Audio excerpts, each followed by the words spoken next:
The Stoics believe that life is shaped not only by our inner choices, but also by the company we keep. Marcus Aurelius once wrote, "The happiness of your life depends upon the quality of your thoughts." And what influences your thoughts more than anything? The people around you. Every word you hear, every habit you witness, every attitude you absorb becomes a subtle dye that stains your soul.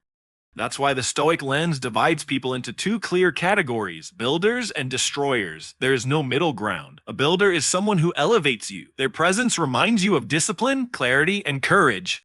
They don't need to give you motivational speeches or shower you with support. Their very way of living sets an example. Builders sharpen you. They make you reflect. They challenge you. And even in silence, they leave you stronger. Seneca said, "Associate with those who will make a better man of you." That's the essence of a builder. They make you better simply by existing in your orbit. On the other hand, there are the destroyers, the worthless people. These are not always villains or enemies. Sometimes they are friends, co-workers, or even family members who live in constant weakness. They gossip, complain, waste time, and invite you into their chaos. Their presence does not challenge you to grow. It tempts you to regress. They normalize laziness, feed excuses, and drain your energy. If builders sharpen your blade, destroyers dull it until you no longer recognize yourself. Now, how do you instantly identify which category someone belongs to? Don't listen to their words. Observe the impact they have on your mind and spirit. After spending time with them, do you feel elevated or diminished? Do you feel focused or distracted? Do you feel at peace or restless? Your emotional state is the clearest indicator. A builder adds clarity while a destroyer clouds it. A builder leaves you with strength while a destroyer leaves you empty. The Stoics teach us not to judge harshly but to judge clearly. Calling someone worthless does not mean they are worthless as a human being. It means they are worthless to your growth, your peace, and your purpose. Their presence adds no value to your journey.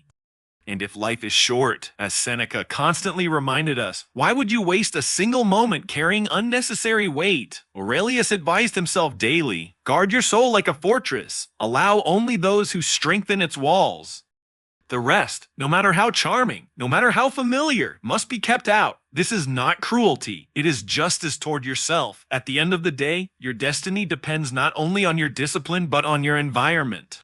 Choose builders. Reject destroyers. If you cannot find builders, walk alone, because solitude with virtue is always better than company with corruption. That is the Stoic lens. See clearly. Act decisively. Protect your life from the worthless, and your soul will remain unbroken. The Stoics understood human nature better than anyone. They knew that people often cloak themselves in words, but words are nothing without action. Epictetus, the freed slave who became a great Stoic teacher, put it plainly. Don't explain your philosophy, embody it. The same rule applies to people. Don't listen to their explanations, promises, or excuses.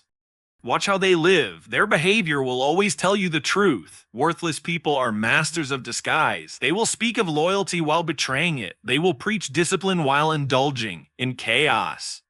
They will promise change but repeat the same self-destructive cycles. If you rely only on what they say, you will be fooled. But if you observe what they consistently do, the illusion falls apart instantly. The Stoics remind us, action is the purest form of truth. Marcus Aurelius trained himself daily not to get lost in appearances. He would write to himself, "You must look at the essence of a thing. Words are only appearances. They can be manipulated, exaggerated, or crafted to deceive. But behavior is essence. When someone repeatedly fails to honor their commitments, that is who they are. When someone consistently brings disorder into your life, that is their nature. When someone chooses laziness over growth, excuses over effort, that is their truth, no matter how loudly they deny it. How then do we instantly identify the worthless? The method is simple. Look for consistency in action, not intensity in words. Anyone can speak with passion for a moment. Anyone can promise the world in a single conversation, but very few can sustain discipline, loyalty, or virtue over time. If their actions reveal a pattern of weakness, then you already have your answer. Stoicism teaches us to be free from unnecessary anger. So when you see someone's behavior reveal who they are, do not rage, do not argue, do not waste your energy demanding they change. Instead, accept reality as it is. Seneca said, "How does it help to make troubles heavier by complaining of them?" Apply that wisdom to people. Why complain that someone isn't who they claim to be? Accept what their actions reveal and then act with reason. The danger of trusting words over behavior is that it keeps you trapped in illusions. You hold on to potential instead of reality. You hope they'll become who they say they are, while their actions prove otherwise, but time is too precious to gamble on illusions. The Stoic warrior cuts through deception with clarity. If behavior shows corruption, distance yourself. If behavior shows discipline and virtue, align yourself. In the end, the worthless betray themselves, not with words, but with their patterns. And once you see the pattern, you can no longer deny it. Behavior is the mirror of the soul, and worthless souls will always show their cracks. The wise Stoic does not ignore them. He sees, he accepts, and he removes without hesitation. That is how you protect your peace. That is how you preserve your path. The Stoics valued peace of mind above all else. For Marcus Aurelius, the greatest achievement was not wealth, power, or reputation. It was tranquility. He wrote, "You have power over your mind, not outside events. Realize this and you will find strength." Yet, what happens when the people around you constantly disturb your mind? The answer is clear. You have allowed the wrong company into your life. One of the fastest ways to identify worthless people is to observe how you feel after spending time with them. Do you feel lighter or heavier? Do you feel inspired or drained? Do you feel calm or restless? Your emotional state is not a random reaction, it is a compass, Seneca warned. Associate with those who will make a better man of you. Welcome those whom you yourself can improve. If someone leaves you worse off after every encounter, they are not helping you, they are harming you. Worthless people are often emotional parasites. They thrive on drama, chaos, and endless negativity. They always have a problem, but never a solution. They complain about circumstances, but never take responsibility. And worst of all, they expect you to carry their burdens while refusing to lift their own. You walk away from them not with strength, but with exhaustion. That exhaustion is the soul's way of warning you. This person is not aligned with your growth. The Stoics believed life is short and time is sacred. Seneca wrote an entire essay on the shortness of life, reminding us that most people don't die too early. They waste too much of their time. And what greater waste is there than allowing others to drain your spirit daily? When you permit emotional vampires into your circle, you sacrifice your most valuable resource, inner peace. But here is the Stoic solution. Do not fight their negativity. Do not argue. Do not waste energy trying to reform them. Simply step away. Epictetus taught, if you want to improve, be content to be thought foolish and stupid. People may call you cold or selfish for detaching, but what is more foolish than sacrificing your peace for someone who refuses to change? The wise man protects his spirit first. Think of your mind as a fortress. Every worthless person you allow inside weakens its walls. They chip away at your focus, your clarity, your discipline. Soon, you are not living with purpose. You are living in reaction to their chaos. A Stoic refuses this. A Stoic stands guard. He knows that tranquility is not a gift from others. It is a treasure that must be defended at all costs. So remember this. Emotional drain is not just discomfort. It is a warning sign. When someone consistently exhausts your spirit, see them for what they are. Remove them without guilt, without hesitation, and without anger. Not because you hate them, but because you love your peace too much to let it be destroyed. The Stoic leaves unshaken because he does not tolerate those who shake him. Guard your peace, and you guard your destiny. Marcus Aurelius often described the mind as a citadel, a fortress within you that no enemy can touch unless you open the gates. He wrote in his meditations, the mind is unconquerable when it refuses to allow evil within. It is impenetrable when it closes itself off from corruption. This is the Stoic's greatest strength. No matter what happens in the world, you can preserve your inner fortress. But here lies the danger. Worthless people act as invaders.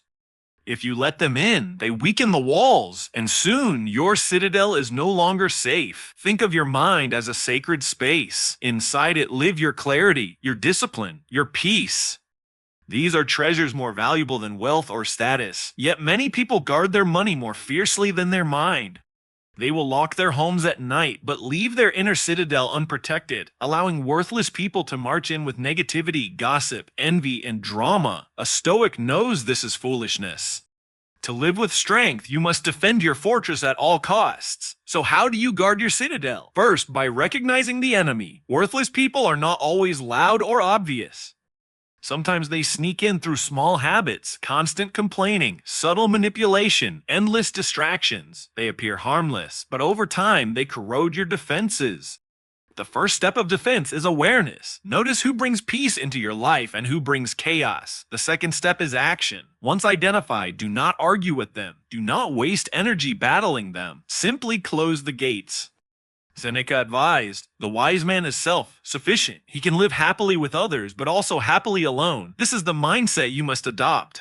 Guarding your citadel sometimes means walking alone, because solitude is safer than company that poisons your spirit. Many fear being called distant or cold, but the Stoics remind us that it is not cruelty to protect yourself, it is discipline.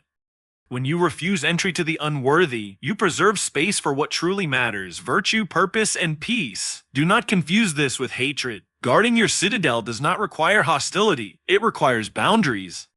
When a worthless person tries to bring drama, you do not rage, you simply do not engage. When they seek to provoke, you respond with silence. When they demand constant access to your mind, you limit the key.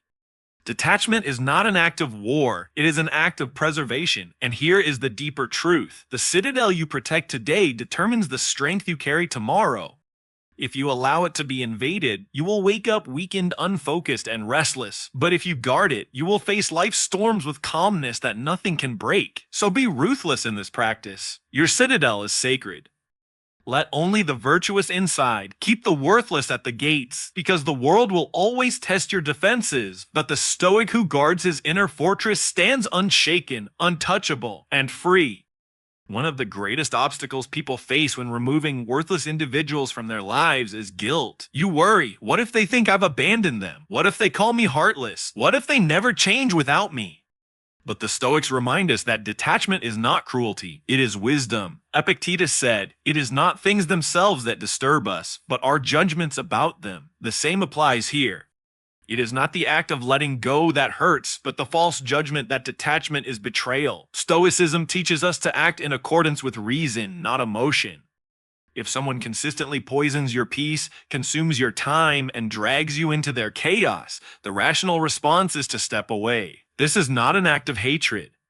Hatred requires energy, and the Stoic refuses to waste energy on the unworthy. Detachment is not fueled by bitterness, it is fueled by clarity.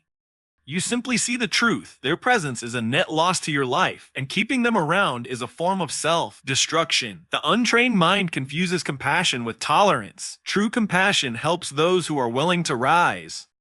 False compassion chains you to those who refuse to move. By tolerating the worthless, you do not save them. You only join them in their misery. Seneca warned, "Associate with those who will make a better man of you."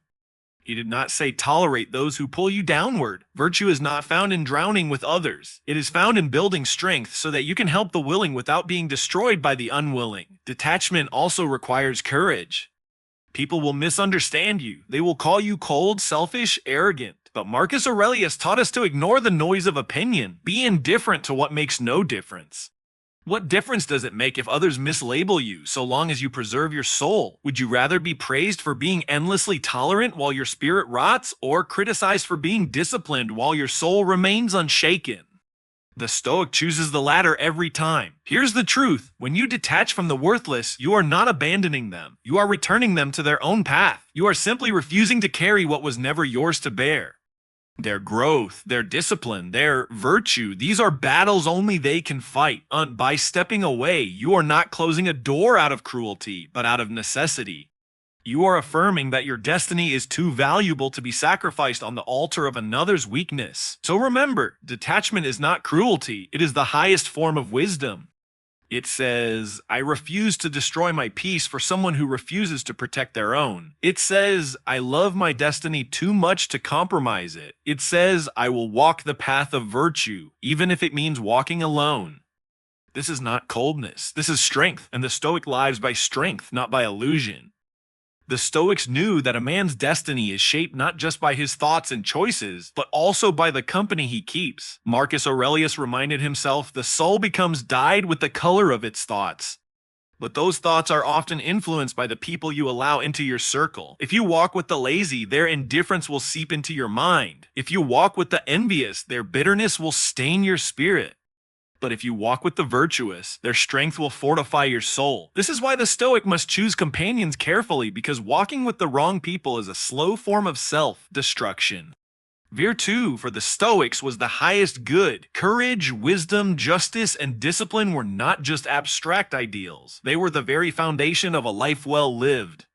The people you surround yourself with should reflect and reinforce these virtues. A true companion does not distract you from discipline. They encourage it. They do not tempt you into weakness. They challenge you towards strength. They do not flatter your excuses.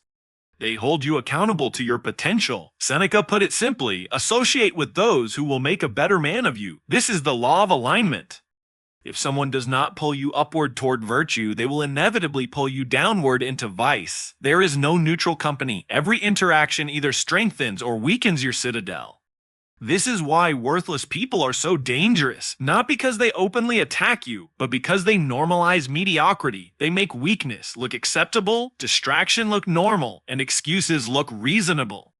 Over time, your standards drop and your soul is quietly corrupted. The Stoic solution is ruthless clarity. You must walk only with the virtuous. If you cannot find the virtuous, then walk alone. Epictetus taught the key is to keep company only with people who uplift you, whose presence calls forth your best. And if such company is rare, do not compromise by filling the void with the worthless. Solitude with discipline is far more powerful than companionship with corruption. Walking with the virtuous also means becoming virtuous yourself. You cannot demand strength in others while living in weakness yourself. You must embody the very discipline, courage, and wisdom you seek in your circle. By living in alignment with virtue, you naturally attract those who share your values. Like fire drawing fire, strength calls to strength. In the end, your destiny is not built in isolation. It is built by the collective energy of those you allow around you. If you walk with warriors, you will rise with them. If you walk with cowards, you will fall with them. So choose wisely, remove the worthless, embrace the virtuous, and if necessary, walk alone until you find those worthy of your path. For the Stoic, this is not optional, it is survival. Your soul depends on it.